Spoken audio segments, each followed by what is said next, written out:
Tuesday Coffee with MarkZ. November 25, 2025.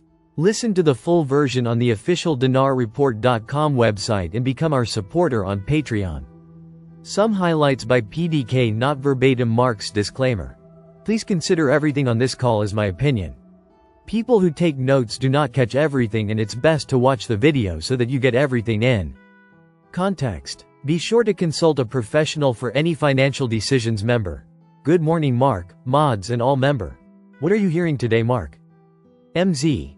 We are hearing some very interesting things today, lots of rumors. MZ. A number of folks are reporting bond meetings throughout the week, this week in Asia. They got updates yesterday. The contact who had meetings last week said it went great, but will not tell me anything else. Member. So is it possible we could see the RV this week? MZ. I believe it's still a huge possibility. Member. Bank update. Great meeting, learned about the process. No fees when we convert our currencies. We will have cash that day and proof of funds letter immediately. Member. No bank exchange fees and hopefully no federal taxes, let it happen. Member. Taxes didn't come up. The big moment for me was when she agreed that the dinar is not a scam and they are anticipating a revaluation. Couldn't give me the timing though. MZ. Yes, they are expecting it to revalue, and no, they don't know when. We know it's not a scam because Warren Buffett bought it, and many treasuries and central banks hold Iraq's currency. It makes no sense when people tell you it's a scam. MZ. I love it when banks tell us they're training and it's coming. They just don't know the timing. Member. Yesterday went to a Chase, they had no counter, just an ATM. And lots of cubicles. That many people doing personal business, or is it for something else? MZ. That's the question, member. Some time back, I downloaded a US State Department document from Mark's website. It states no taxation on IQD for USD. I'm taking it with me, member. Section 6, there are no taxes or subsidies on purchases or sales of foreign exchange. Member. Frank 26 was excited last night about CBI announcing they'd change the value of the dinar in December. MZ. There are a couple things on that front that are coming in December out of Iraq. That is probably why they are excited. We are seeing real things in there, real news that can greatly affect us. Member. Militiaman on his latest podcast. Read an official document from the Iraqi government outlining their strategy on revaluing their currency. Member. I'm really surprised Iraq is doing all this talking and giving dates when this is supposed to be hush-hush. MZ. I think there are about 30 articles about this. The new central mechanism angered speculators. Experts reveal the secrets behind the dollar's jump. The dollar has gained on the dinar in the markets the last few days. This is positive for us, and it starts on December 1st. MZ.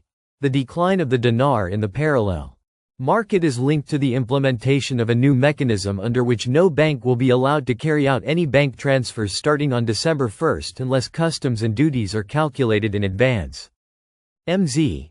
In other words, they go from dealing under the table with backroom deals in cash to real transfers with real transparency. This is going to be phenomenal for the Iraqi government. It is telling us this will start on December 1st. MZ. Most of my sources are looking for it between December 2nd to January 2nd. Member. December 1st IQD mechanism was announced on Shafaq News. Rather to the imminent implementation of the pre-calculation mechanism for customs, which is a long-awaited step. Starting from the 1st of December 2025. Member. There was another article that said Iraq banks says not necessary to increase rate? Member. Sounds like what Kuwait said just before they armed. MZ. Al-Sudani affirms the government's keenness to develop relations with the United Nations. Part of what they are discussing was about termination of the UNAMI mission, the United Nations mission since the Gulf War. It is coming to its final conclusion. We were always told the US would leave when they got paid, and they are leaving. They are discussing the final pieces of that. Member. I think that Thanksgiving would be the perfect day to get our 800 numbers. Member. Banks closed for 4 days this weekend. Member. Any day we get the 800 numbers to exchange is going to be my new favorite holiday from then on. Member. I think we am seeing a light at the end of a tunnel. Member. Those that endure to the end will inherit the promise of God. Hold on, it is coming. Member. Mark, this Thanksgiving week, I am thankful that you continue to show up for us. We appreciate you, MZ. I am planning a short podcast Thanksgiving morning fust to socialize with friends who may be alone. This Thanksgiving, if there is any news I will tell it, but it will mostly be just socializing. The content in this podcast is for general and educational purposes only and not intended to provide any professional, financial or legal advice. Please consider everything discussed in MarkZ's opinion only. Listen to the full version on the official dinarreport.com website and become our supporter on Patreon. Source: Dinar Recaps.